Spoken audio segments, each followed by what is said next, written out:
축복 더하노. 사랑합니다 나의 예수님. 사랑합니다 나의 예수님. 사랑합니다 아주 많이요. 사랑합니다 나의 예수님. 사랑합니다 그것뿐이에요. 사랑한다 내 딸아. 내가 너를 잘 아노라. 사랑한다 내 딸아. 내게 축복 더하노라. 예, 다음 찬송 나 주님의 기쁨 되기 원하네 찬양 드리시겠습니다.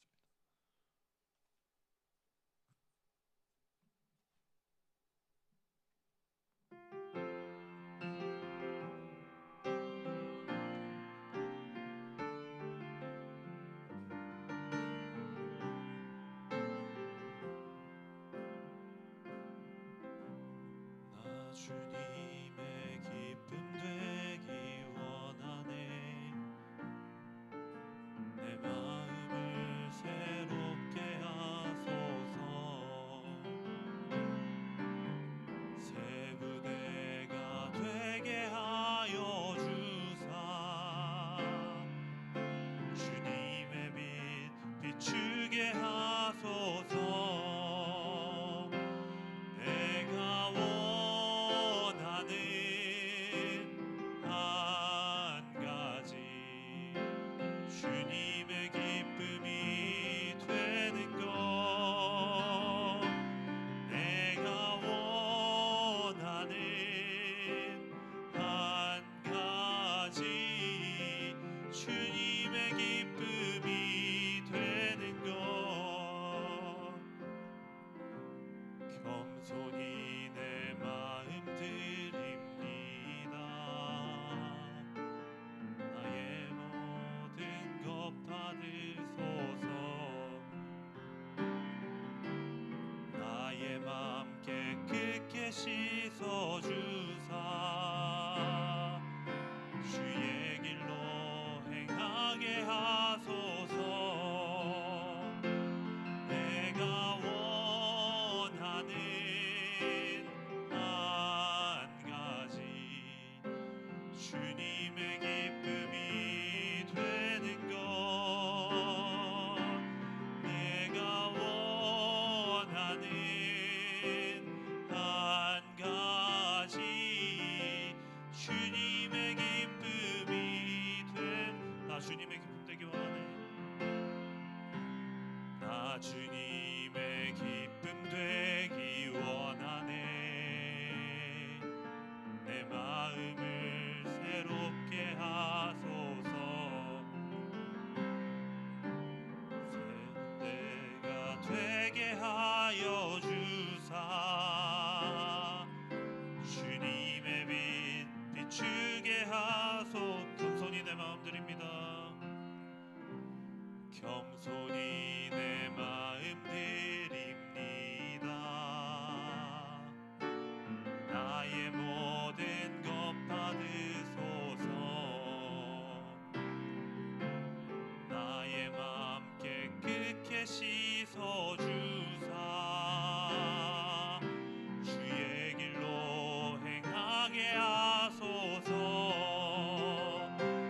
내가 원하는 한 가지 주님의 기쁨이 되는 것. 내가 원하는 한 가지 주님의 기쁨이 되는 것. 내가 원하는 한 가지 주님의 기쁨이 되는 것.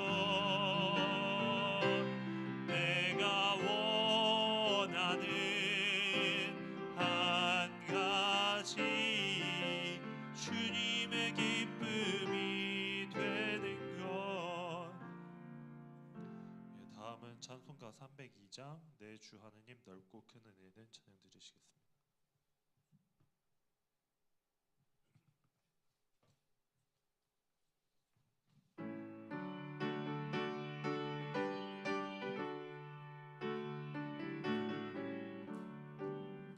내 주 하나님 넓고 큰 은혜는 저 큰 바다보다 깊다. 너 곧 한 줄에 길러 깊은 데로 저 한가운데 가보라. 언덕을 떠나서 장파에 배 띄워 내 주 예수 은혜의 바다로 내 맘 거쳐가라. 왜 너 인생은 언제나 거기서 저 큰 바다 물결 보고 흠인 모르는 깊은 바다 속을 한번 헤아려 안 보나. 언덕을 떠나서 장파에 배 띄워 내 주 예수 은혜의 바다로 내 맘 거쳐가라. 많은 사람이 얕은 물가에서 저 큰 바다 가려다가 찰싹거리는 작은 파도 보고 마음 약하여 못 가네.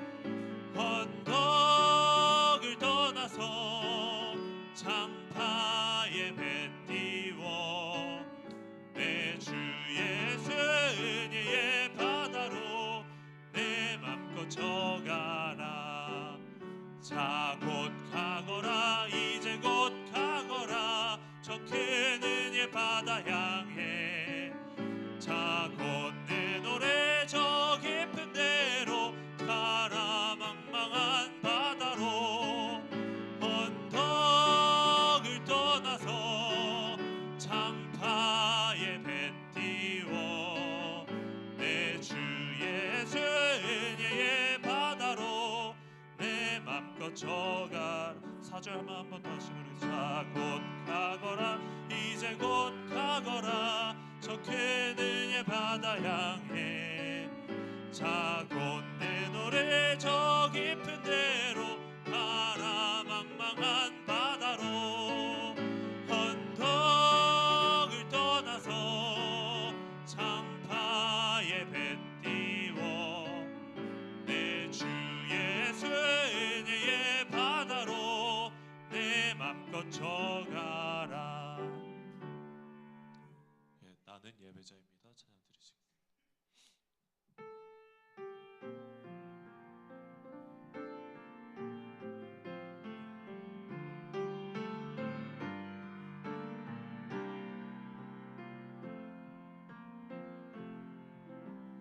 나는 하나님을 예배하는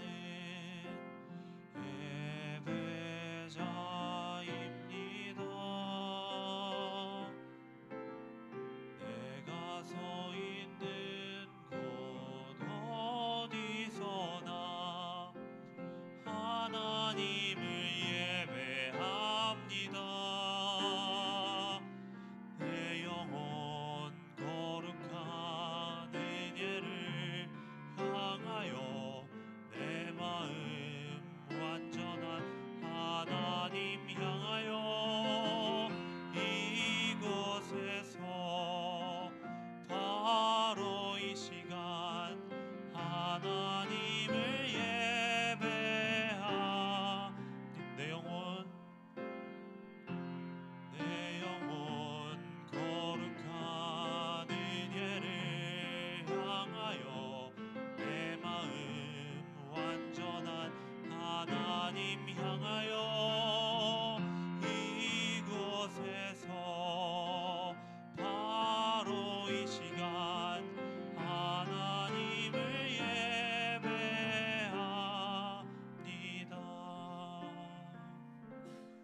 감사합니다.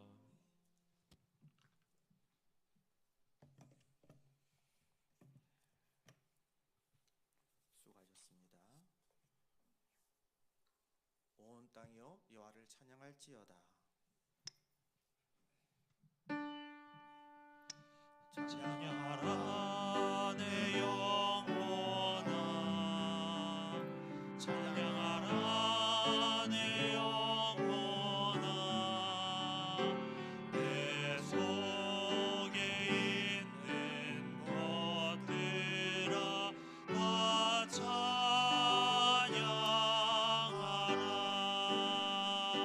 감사하라 내 영혼아,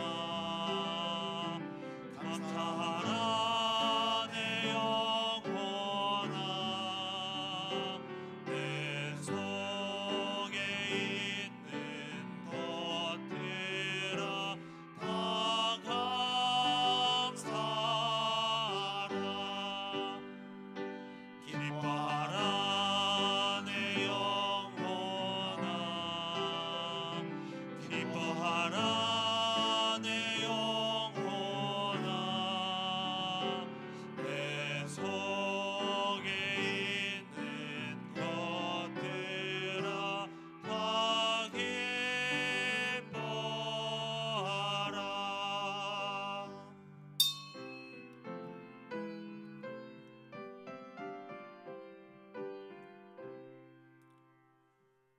주의 성도들아, 여호와를 찬송하며 그의 거룩함을 기억하며 감사하라.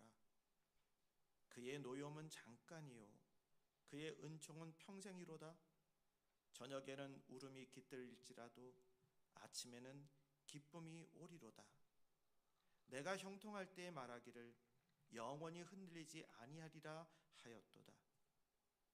은혜로 우리를 지키시며 변함없는 자비로 함께 하시는 아버지 하나님, 섣부른 말과 행실로 주님의 마음을 아프게 했던 우리를 용서하시고 참회하는 마음으로 주께 돌아오는 백성들을 받아 주옵소서. 은혜의 주님, 분노와 혐오, 자기의 의와 같은 껍데기로 살았던 신념의 사울처럼 우리는 나의 뜻을 앞세우면서도 그것을 주를 향한 헌신으로 착각하며 살았습니다. 이제 우리에게도 담의했기를 허락하시고 우리의 눈을 가리시든 뜨게 하시든 신념의 사울이 아닌 신앙의 바울로 주님 앞에 참회하며 나아갈 수 있도록 인도하여 주옵소서. 우리를 사랑하시는 예수님의 이름으로 기원합니다. 아멘.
자식들은 여호와의 기업이요 젊은 자의 자식은 장사의 수중의 화살 같으니 이르시되 진실로 너희에게 이르노니 너희가 돌이켜 어린아이들과 같이 되지 아니하면 그러므로 누구든지 이 어린아이와 같이 자기를 낮추는 사람이 또 누구든지 내 이름으로 이런 어린아이 하나를 영접하면 또 아비들아 너희 자녀를 노엽게 하지 말고 오직 주의 교훈과 훈계로 양육하라. 그리하면 늙어도 그것을 떠나지 아니하리라. 아멘. 나는 전능하신 아버지 하나님 천지의 창조주를 믿습니다. 나는 그의 유일하신 아들 우리 주 예수 그리스도를 믿습니다.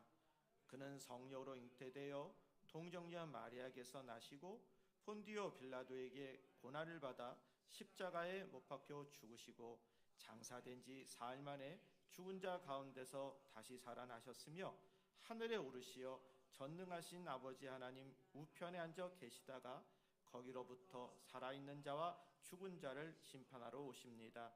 나는 성령을 믿으며 거룩한 공교회와 성도의 교제와 죄를 용서받는 것과 몸의 부활과 영생을 믿습니다. 아멘.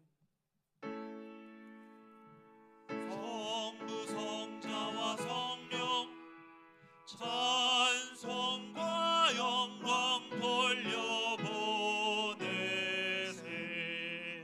대초로 지금까지 또 영원 무궁토록 성삼위께 영광 아멘.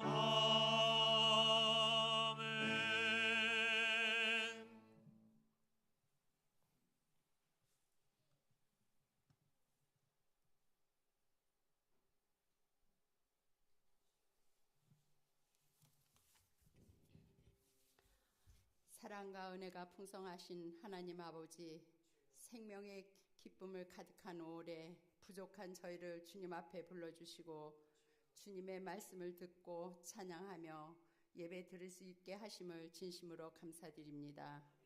바쁜 일상에 쫓기고 마음은 세상 걱정으로 가득 차 있었던 저희들이지만 푸른 생명이 피어나는 5월처럼 우리의 믿음도 새롭게 돋아나게 하옵소서. 이달은 가정의 달입니다. 부모와 자녀, 부부와 형제자매를 통해 사랑을 배우게 하신 하나님의 뜻을 기억하며 우리의 가정을 돌아보게 하옵소서. 가정마다 서로 이해하고 사랑하며 용서하는 주님의 은혜가 넘치게 하옵소서. 하나님 안에서 하나 되는 복된 가정이 되게 하옵소서. 사랑이 넘치고 은혜가 풍성한 예수 사랑교회를 기억하여 주옵소서. 빈자리를 채워주셔서 많은 영혼을 구원하는 역할을 감당하게 하시며 이 지역의 빛과 소금의 역할을 잘 감당하게 하시어 성령의 뜨거운 역사가 강하게 나타나는 교회가 되도록 인도하여 주시기를 간구드립니다. 오늘도 단위에 서신 목사님을 성령으로 인도하사 귀한 말씀으로 전하실 때 생명력 넘치는 말씀으로 은혜를 주시고 그 말씀에 순종하며 살아가는 힘을 허락하여 주옵소서. 예배를 위하여 섬기는 손길들을 기억하여 각자의 자리에서 맡겨진 사명을 최선을 다해 감당할 수 있도록 하옵소서. 자비하신 하나님, 저희들은 몸과 마음이 병들었을 때 주님께서 우리 곁에서 계시며 주의 손길로 어루만져 주시고 저희들의 몸과 마음을 병들었을 때 주님께서 우리 곁에 계시며 주의 손길로 어루만져 주시고 그 안에서 치유와 회복에 일어나게 하옵소서. 이 시간 이 나라를 위해 간절히 한 마음으로 기도드립니다. 주님께서 이 나라를 사랑하시고 지켜주심을 믿습니다. 그러나 이 나라는 각종 어려움으로 많은 지금 주님의 선하신 손길로 이 나라를 이끌어 주시기를 원합니다. 예배 가운데 성령이 임하셔서 예배 드리는 순서마다 은혜가 넘치게 하여 주옵소서. 예수 그리스도의 이름으로 기도드립니다. 아멘.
말씀은 민수기서 26장 51절부터 56절입니다.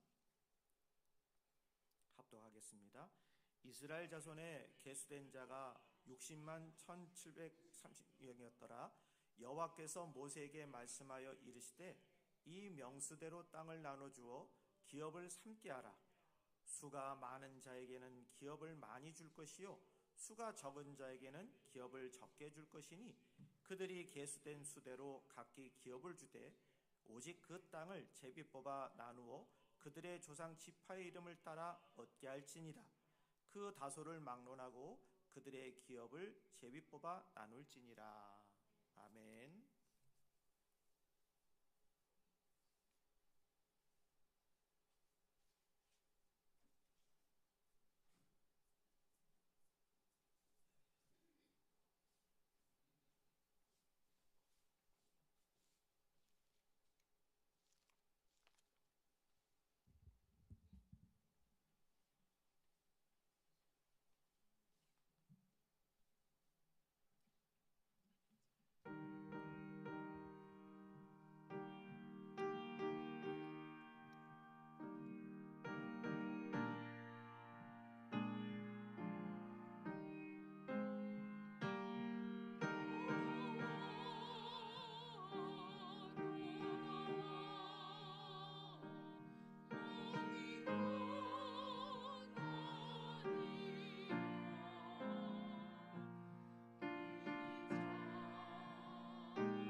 본문 말씀은 후대를 위해 어떤 삶을 살아야 하는지를 깊이 있게 풀어낸 말씀입니다.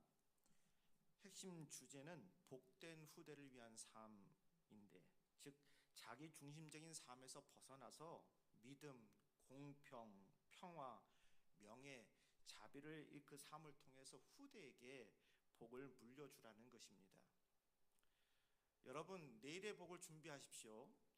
이스라엘이 요단강 서편 그 가나안 땅을 내려서 그 정복하고 이스라엘 12지파 중에 9지파의 반에게 땅을 분배할 때 당시 85살의 갈렙이 여호수아에게 와서 이런 얘기합니다.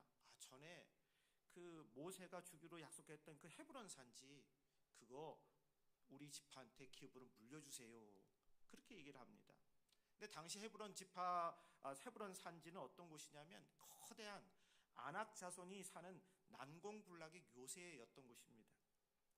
다 피하고 싶은 그 지역을 달라는 이 노인 갈렙의 용기는 당시로부터 45년 전에 했던 하나님의 약속이 이루어질 거라고 하는 그 믿음에서 나왔습니다. 지금 갈렙이 85살이 되었어도 자신은 젊은이 못지않은 힘이 있다. 그렇게 얘기합니다. 그는 하나님이 난공불락 헤브론을 점령해 자신을 사용하려고 건강한 은혜를 내려주셨다. 그렇게 믿고 있습니다. 그처럼 남달리 얻은 그 특별한 은혜나 소유나 재능이나 지식이 우리도 있다면 그건 바로 하나님께서 우리가 간구하고 기도하고 준비했던 그 모든 것을 이루기 위해서 준비해 주신 선물이다. 그렇게 여기시기 바랍니다. 그래서 내 개인의 이익보다 하나님의 영광과 더 많은 사람의 유익을 내 것을 투자해서 하나님께 함께 하시고 그 투자는 헛되지 않다고 하는 것을 꼭 믿으시기 바랍니다. 갈렙은 자기 영광과 유익을 위해서 헤브론 산지를 요구한 것이 아닙니다. 그는 더 바랄 것 없는 나이였지만 후일에 자기 민족이 아낙 자손 때문에 고통당하지 않도록 당대에 그들을 정복하겠다고 그렇게 85살의 나이에 나선 것입니다. 여러분, 우리도 나이 상관없이 그런 멋진 사명감을 가지자고요. 내가 안 해도 누군가 하겠지라고 하는 그러한 마음보다는 내가 안 하면 누가 할까 하고 나서는 복된 믿음을 소유할 수 있기를 바랍니다. 진짜 무서운 적은 나만 생각하고 내 이익만 생각하려고 하는 이기주의입니다. 타인 감수성이 결여된 그 이기주의를 버리고 후대에 복된 길을 열어주겠다는 그런 그 마음을 가지고 기도하면서 행동할 수 있길 바랍니다. 갈렙처럼 힘든 일에 솔선수범하고 그 일을 위해 나의 시간과 소유와 생명을 투자해서 복된 그 복이 내게서 끝나지 않고 후대에 행복하게 살 수 있도록 힘써 미리 터전을 마련해야 되겠다. 이런 사명감을 가질 수 있길 바랍니다. 특히 후대가 하나님 기뻐하시는 존재가 되는 길을 닦기 위해서 그래서 말씀 교육을 말로도 하고 행동으로 해야겠습니다. 가나안 정복 전쟁을 앞두고 이스라엘은 모압 평지에서 군사력을 점검하기 위해서 각 지파들로 이렇게 인구 계수를 했습니다. 그러자 전체 싸울 수 있는 그 군사로 계수된 자가 60만 1,730명이었다는 거예요. 인구 계수 후에 여호와께서 모세에게 가나안 땅을 정복한 후에 그 땅을 각 지파의 기업으로 분배할 때 그 3가지 원칙을 따르도록 그렇게 말씀하셨습니다. 그게 뭘까요? 그 첫째는 공평하게 살라는 겁니다. 우리 공평 얘기는 하는데 공평하지 않아서 항상 문제가 되는 게 많아요. 오늘 본문 53절 54절에 보면 이 명수대로 땅을 나눠주어 기업을 삼게 하라. 수가 많은 자에게는 기업이 많을 줄 것이요 수가 적을 자에게는 기업을 적게 줄 것이니 그들이 계수된 수대로 각기 기업을 주되 라고 말씀하고 있습니다. 자, 이 명령에 따라서 각 지파의 인구수에 따라서 인구가 많으면 땅을 넓게 주고 인구가 적으면 땅을 작게 주면서 공평하게 나누라는 명령을 실천합니다. 그것은 특정 지파에게 치우치거나 편애를 삼가고 의롭고 공평하게 살라고 하는 도전입니다. 여러분, 복된 삶을 살려면요, 편애를 조심해야 됩니다. 편애하는 거 있잖아요. 주는 쪽이나 받는 쪽이 다 알잖아요. 근데 그렇게 편애 받으면, 또 편애가 되면 얼마나 상처가 되겠어요. 왜 한쪽만 그렇게 사랑해 주는 거예요? 받지 못한 쪽은 그렇게 또 속상해서 얘기할 수도 있잖아요. 여러분, 우리는 항상 공평하게 살려고 하는 그런 마음을 가지고 살아가야 되겠습니다. 본인의 능력이나 인성과 관련 없이 연줄로 인해서 편애받는 것, 이거 좋은 거 아닙니다. 편애를 받으면 현실 능력이 아주 떨어집니다. 세월이 흐르면 편애의 순간은 지나갑니다. 그때를 대비해서, 그래서 혹은 대비하면서 살아야 되겠어요. 그런 대비가 없으면 언젠가 그 편애는 사람을 순식간에 전락시킵니다. 여러분, 부자들 있죠? 부자들이 자녀가 학교에서 특별한 사랑과 관심을 받도록 이렇게 그 학교에 많은 재정과 물품을 기증합니다.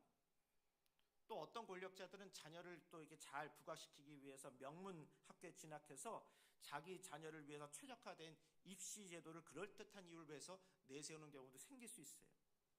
근데 여러분, 그처럼 부모가 자녀의 장애물을 대신 걷어주면 그 자녀가 성공적인 삶을 살기보다는 오히려 패배적인 삶을 살 수 있다는 확률이 크다는 것을 아셔야 됩니다. 젊어서 고생은 사서도 한다고 그러잖아요. 꼭 있어야 된 그 고생을 안 시키고 나면 언젠가 그 고난이 오게 됐을 때 낭패를 당합니다. 그러니 우리는 묵묵히 그가 그것을 이겨낼 수 있도록 선배로서, 부모로서, 그래서 그것을 봐주면서 지켜봐줘야 되지, 직접 해줘서는 안 되는 겁니다. 사람에게는요, 실패의 경험도 필요합니다. 실패를 잘 승화시켜야 현실 극복 능력이 생기는 겁니다. 그 사실을 알기에 현명한 대기업 회장은 자녀를 막바로 큰 위치에다가 세우지 않고 저 바닥부터 올라가도록 훈련시키는 거예요. 큰 기업을 이루기 위해서는 아래서 또 어떻게 이루어지는지를 알아야 나중에 그 안에서 문제가 생겼어도 그 문제가 뭔가를 금방 직시하고 해결할 수 있는데, 위에 높은 자리만 있으면 아래서 어떤 일이 일어나는지 문제 생겼을 때 모르면 어떻게 됩니까? 문제가 생기잖아요. 사업이 큰 문제가 생길 수 있습니다. 그래서 현명한 그런 회장님들은 자녀를 아래서부터 그렇게 훈련시키면서 전반적인 모든 것들을 다 알 수 있도록 훈련시키는 것입니다. 언젠가 문제는 반드시 일어날 수 있습니다. 그것을 아는 부모는 자녀에게 고생 없는 순탄한 환경만 제공해서는 안 되는 것입니다.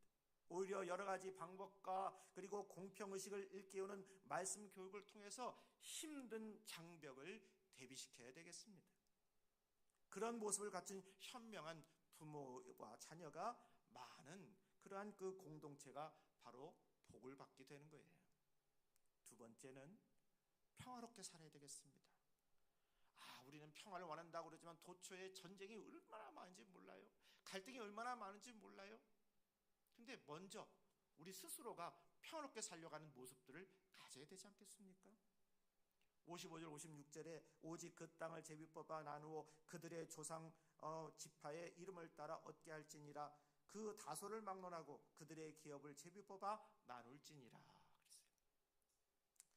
하나님은 땅 위치 분배에 대해서 하나님의 뜻을 전적으로 따르도록 제비 뽑아 나누라고 했습니다. 즉 땅 크기는 인구의 원칙에 따라서 나누어지고 땅 위치는 제비를 뽑아 그래서 나누게 하셨어요. 그렇지 않으면 곳곳에서 저마다 저 위치 내가 좋은 위치인데 내가 하겠소 그러면서 또 다툴 거 아니에요. 감정 상할 거 아니에요. 엊그제까지 같이 그냥 동고동락했는데 그 관계가 이 문제로 인해서 또 갈라지게 될 수 있잖아요. 그래서 왜 우리에게 나쁜 땅을 주느냐 이런 불평 생기기 전에 그 안에서 그런 욕망이 사라지도록 제비를 뽑게 했다는 거예요. 신약시대에는 성경과 성령이라는 하나님의 지침을 받은 그 통로가 구약시대보다 명확히 주어졌기에 어떤 결정을 할 때는 바로 제비로 뽑기로 결정하기보다는 우선 말씀과 기도를 앞세워서 평화의 결정을 하게 했습니다. 또한 평화롭게 살도록 서로의 처지를 이해하고 소외된 사람에게는 더 관심을 가지고 필요하다고 판단되면 그 옆에 서줘야만 하는 겁니다. 여러분, 살아가는 데 있어서 정말 이 부분이 중요한 거예요. 우리가 열심히 살다 보면 기능은 다 있어요. 그런 어떤 기술도 있을 수 있어요. 근데 문제는 내가 나됨에 대한 자존감, 또 내가 가지고 있는 많은 것에 대한 어떤 풀리지 않는 문제로 인해서 그 소질을 개발 못할 때가 있어요. 그것을 옆에서 보고 도와줄 수 있는 능력을 달라고 우린 기도해야 합니다. 주변에 있는 사람들 보면 얼마든지 이렇게 세울 수 있거든요. 엊그제 한 청년이 이렇게 열심히 일하다가 우리 못하겠다고 그러면서 일을 같이 하자고 하다가 못한 경우가 생겼어요. 그 친구는 너무 자기 자신을 알고 자기만 아는 그런 좀 병을 갖고 있는 친구였는데, 그런데 어느 이렇게 극에 올라가고 나니까 몸이 이렇게 경직되고 본인 스스로 못하겠다고 그러더라고요. 근데 그 친구를 보면서 옆에서 보고 있던 지인이 얘기하는 거예요. 너는 좋은 사람이야. 너는 할 수 있어. 너 지금 이렇게 하고 있어도 언제든지 어려우면 나한테 얘기해라. 격려하는 거예요. 본인이 큰 문제를 가지고 시작하려고 했으나 일이 자기에게 좀 힘들었고 이겨나갈 수 없는 그런 상황 속에 있어서 좌절하는 그 순간 옆에서 격려하는 모습을 보면서 그가 많은 위로를 받았을 것이다 생각을 해보면서, 그래, 우리 주변에 살아가는 과정 속에서도 함께하는 더불어가는 삶 속에서 이런 사람들이 많아지면 사회가 평화로워지고 사회가 좀 더 이해하는 그런 좋은 공동체가 될 수 있지 않을까 생각해 보았습니다. 여러분, 평화롭게 살도록 서로의 처지를 이해하고 소외된 사람에게는 더 큰 관심을 가지고 필요하다면 그 옆에 서 주시길 바랍니다.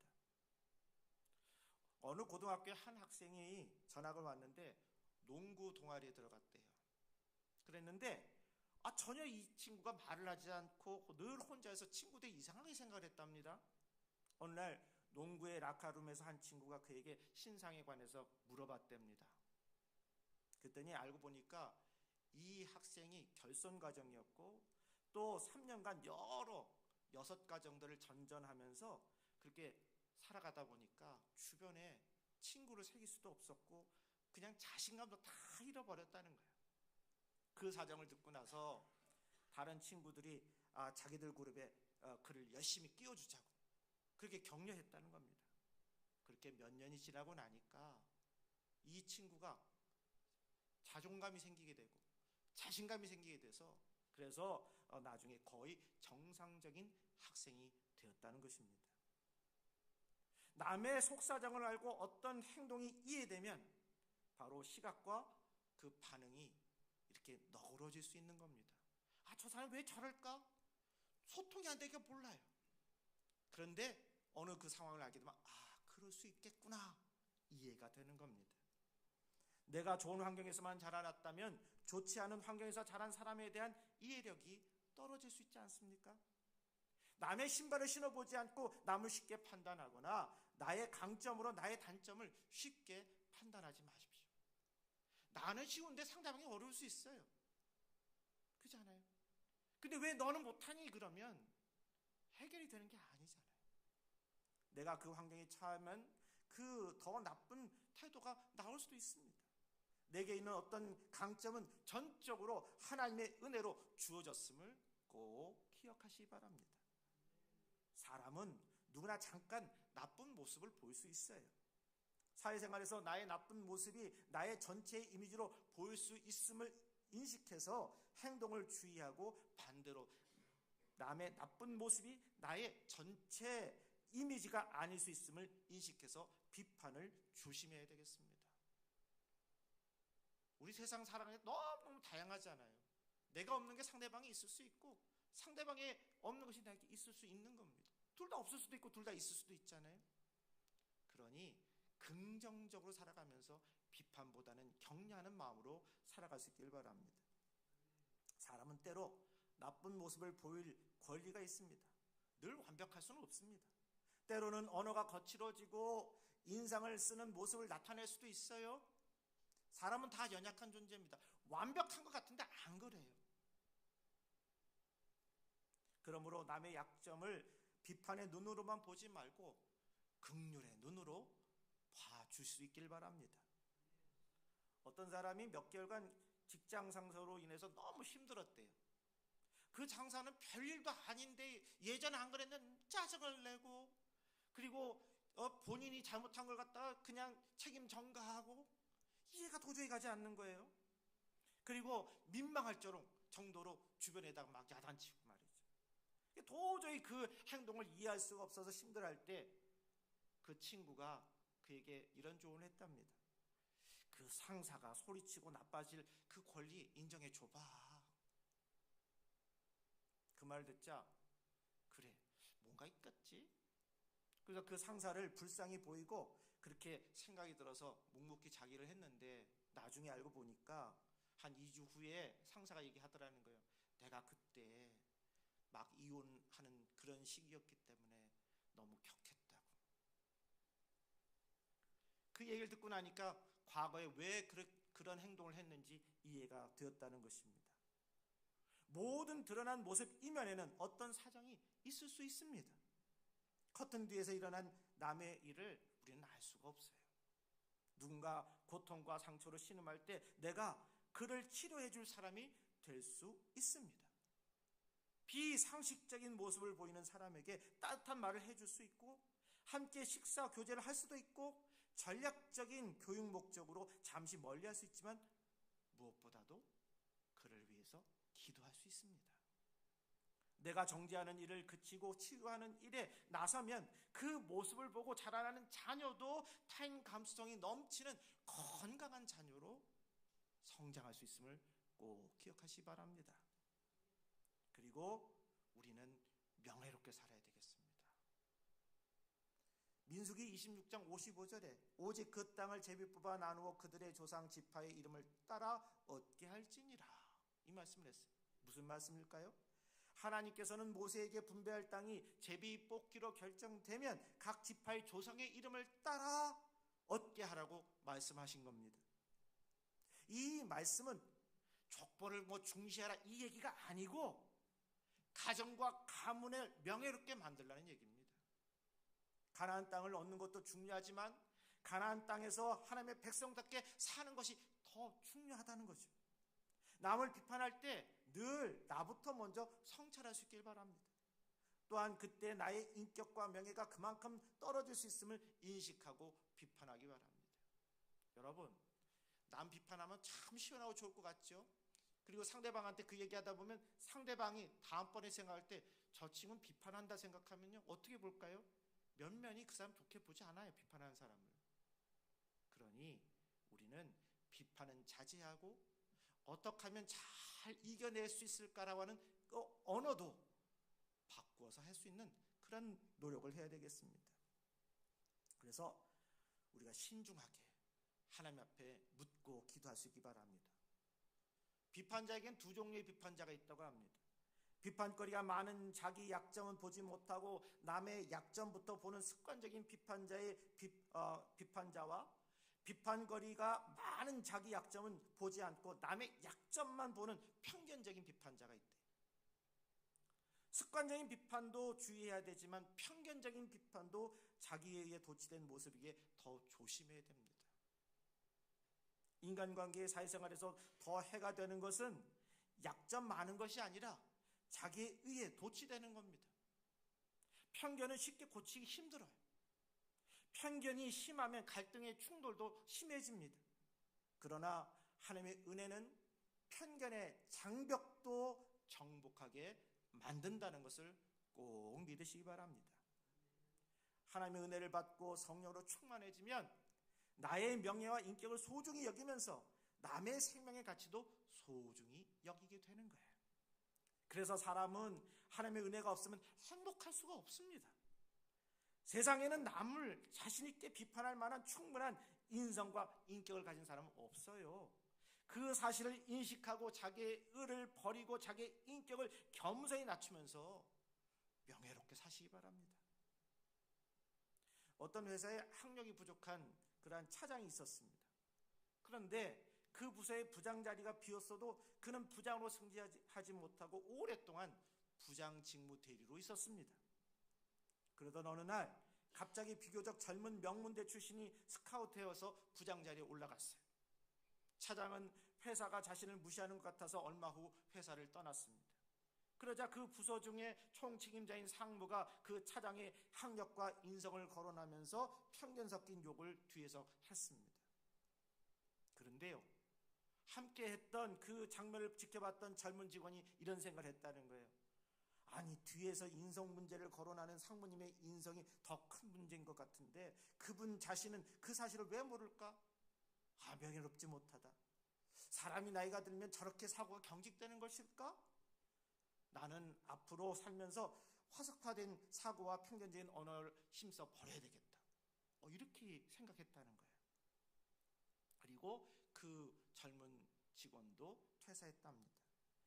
그리고 자신의 사고가 후대에 보기에 고착화 되는 모습이나 편견적인 모습이 되지 않도록 힘썼고 부족한 사람에 대한 기본적인 자비심을 잃지 않게 해달라고 수시로 기도하면서 살았다는 거예요. 사랑하는 여러분, 우리 자비로운 사람이 되어보십시다. 하나님의 자비하심을 따라 사십시오. 하나님이 나의 언행을 달아보고 계심을 잊지 마세요. 늘 하나님 안에 거하면서 하나님의 마음을 가지고 용서를 앞세우시고 교육적인 목적으로 잠시 멀리할 때도 남의 존재를 그 존재 자체를 배타하지 마세요. 또한 인맥과 연줄로 세상을 사는 나누는 무자비함에 가담하지도 마십시오. 하나님께서는 성도가 자비롭게 되기를 원하십니다. 남을 정죄하고 판단하는 습관을 버리고 하나님의 마음을 읽고 하나님의 마음을 쓰실 수 있기 바랍니다. 우리 교회에서 지금도 많은 교회가 갈등이 있는 이유가 어디 있는지 아십니까? 얼마 전까지만 형제 자매예요. 믿음의 식구예요. 그런데 갈등이 생기고 절대 양보 못한다는 거예요. 뒤돌아보면요, 다 할 수 있는 것들인데 근데 나의 자존심이, 나의 고집이 그걸 용납을 못하는 거예요. 시간이 지나서 보면 아무것도 아닌데 말이죠.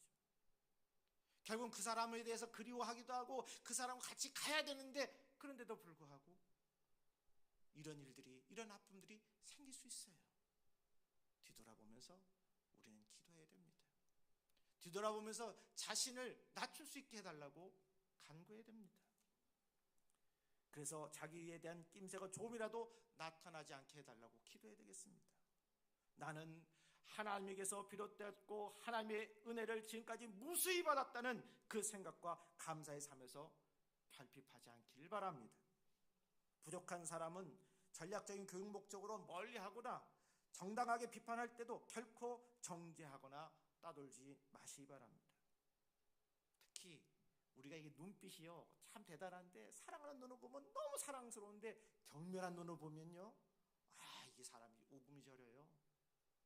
그러니 우리가 경멸의 눈으로 보거나 편견에 그런 매도하는 말 더 삼가하시고요. 그저 사랑과 용서를 앞세워서 누군가를 품으면 그 영혼도 살아난다는 것을 꼭 기억하십시오. 내 영혼도 살아납니다. 내가 그 사람을 품으면 그렇게 되면 내가 이기는 거예요. 어차피 같이 살아가야 되잖아요. 어차피 함께 가야 되잖아요. 정 끊어질 게 아니라면 내가 먼저 손 내밀 수 있는 능력을 달라고 하나님 앞에 기도하시기 바랍니다. 편견과 편가르기에 가담해서 중심에서 밀려나는 것에 대해서 염려할 필요도 없습니다. 인생에서 잠시 소외되는 것도 순간 필요하다는 것을 기억하십시오. 소외될 때 그때 하나님을 꼭 붙잡으면 더 좋은 앞날이 준비됩니다. 소외될까 불안해서 편가르기를 주동하거나 편가르기에 가담하지 마세요. 후대에 꼭 가르쳐야 할 것은 인맥과 그런 연줄에 너무 연연하는 것이 아니라 하나님의 거룩한 연줄을 붙잡고 살아가는 것입니다.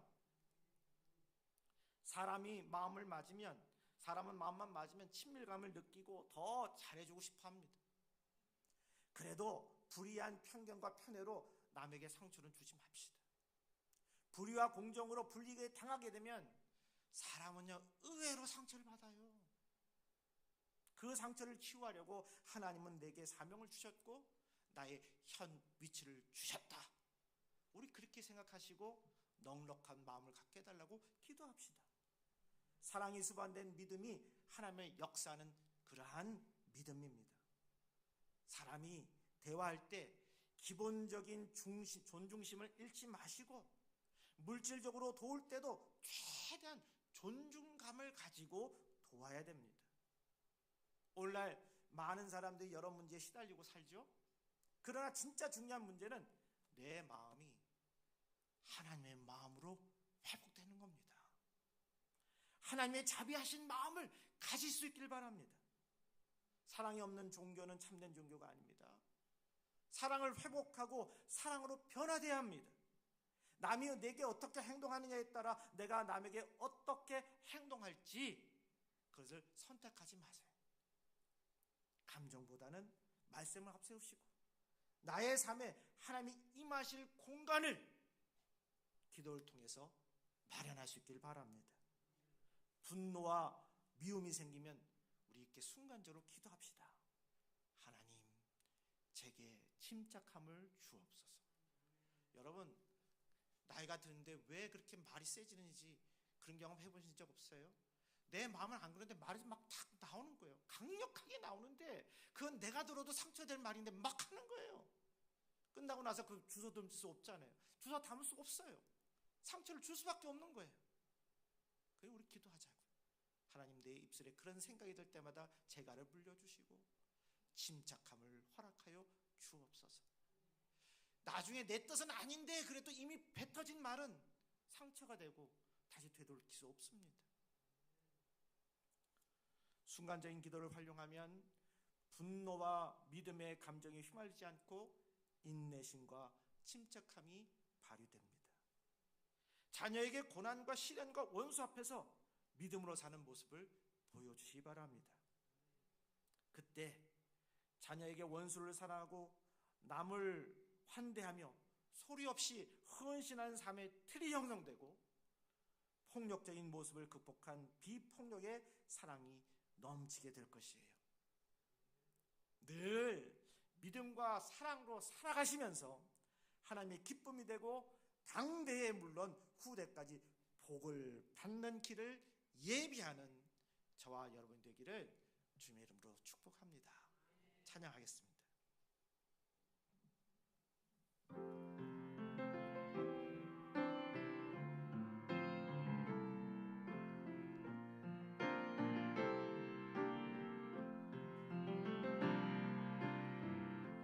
약할 때 강함 대신에 나의 보배가 되신 주 나의 모든 것 주 안에 있는 보물을 나는 포기할 수 없네. 주 나의 모든 것 예수 어린 양 존귀한 이름 예수 어린 양 존귀한 이름 십자가 죄사하셨네. 주님의 이름 찬양해. 주 나의 모든 것 쓰러진 나를 세우고 나의 빈잔을 채우네. 주 나의 모든 것 예수 어린 양 존귀한 이름 예수 어린 양 존귀한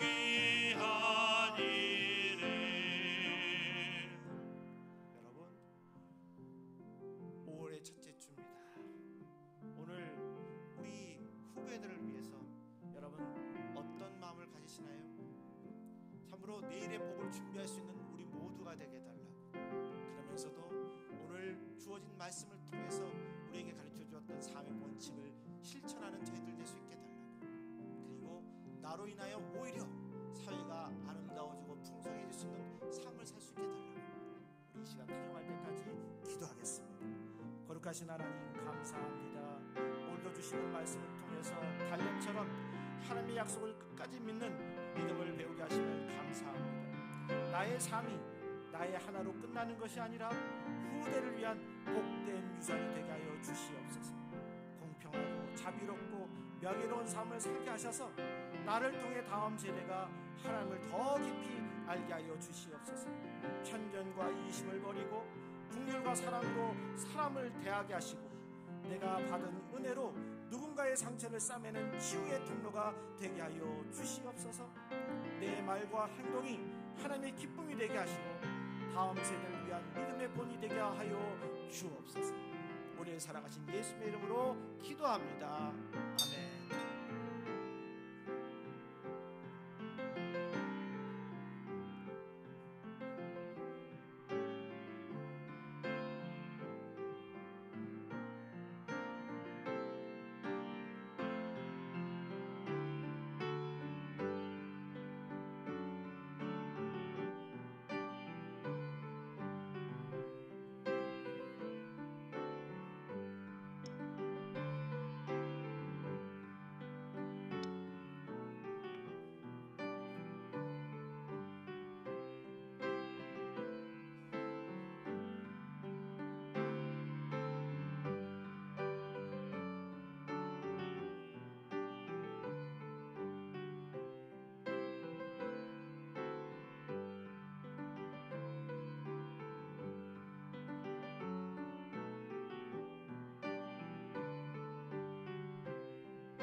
기도하겠습니다. 복주기를 즐겨하시는 주님, 한 주간도 연약한 우리의 삶을 지켜주신 은혜에 감사하여 주님께 예물을 드립니다. 하늘과 땅 위에 그리고 땅 아래 바다 위에 있는 모든 피조물이 보좌에 앉으신 어린 양을 찬양하듯이 이 시간 우리의 정성을 모아드리는 이 예물을 받아 주옵소서. 너희 양을 치라는 말씀하신 주의 명령을 위해 오늘 드리는 이 예물이 더 아름답고 값지게 사용될 수 있도록 역사하여 주옵소서. 우리의 사랑하신 예수님의 이름으로 축복합니다. 아멘. 일어나셔서 1장 부르시겠습니다.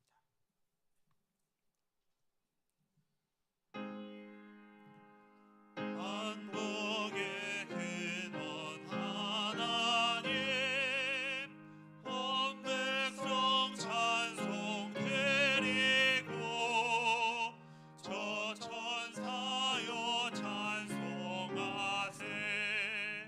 찬송 성부 성자 성령. 아멘.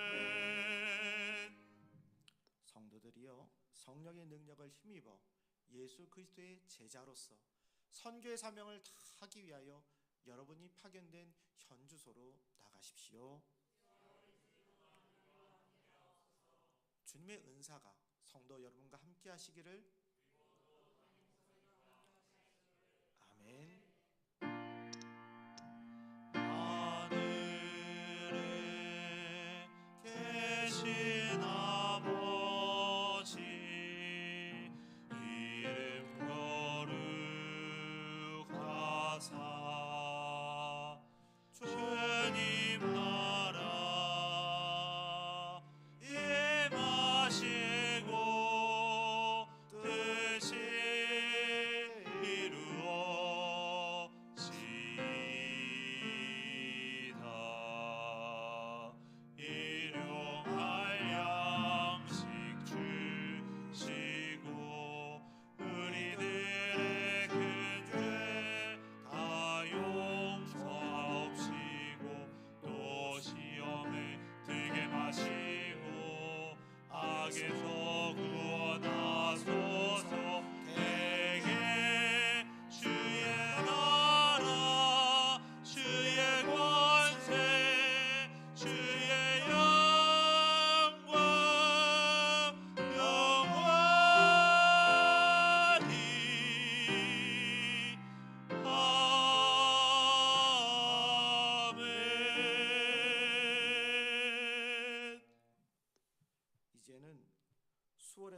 우리를 건지신 부활의 예수 그리스도의 은혜와 그 아들을 우리에게 보내주신 하나님의 무한하신 사랑과 우리에게 맡겨주신 사명을 잘 감당하도록 언제나 함께 하시는 성령님의 역사가 주신 사명을 성실히 감당하고자 마음을 다잡는 모든 주의 백성 머리 위에 이제부터 영원토록 함께 하옵시기를 간절히 축원하옵나이다.